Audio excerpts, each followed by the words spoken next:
There have been tons, and I mean tons of great finishers throughout WWE's time, but what are the top 5 most iconic WWE finishers? Well, here are my answers. I'm putting this in no order, and these are the top 5 for me because I feel like these are the most iconic and most well-known. 619! I don't know about y'all, but when I was a kid, I was definitely doing like the 619, like around trees and posts and stuff, like on my friends. Like the 619, I feel like is so iconic, so well known by so many people. Like we was all doing that at one point. I feel like you saw a tree and you saw somebody standing there, you like, you might have to get the 619. Yes, sir. What's the fake? No. Oh, You don't even have to be a diehard wrestling fan to know what the RKO is. There was a whole trend going around at one point where people were just doing the RKO out of nowhere, just like randomly. Like you could be walking down the street and just get RKO by somebody just out of nowhere.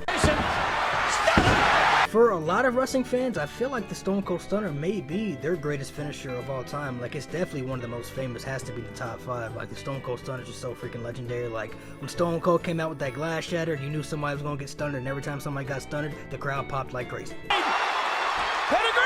I don't know about y'all, but the pedigree makes the cut for me. I gotta put the pedigree in here, man. I definitely think it's one of the most famous finishers of all time. Like, this was also another finisher, like, growing up, whether you were fighting with your siblings or your friends, like, somebody got pedigreed eventually.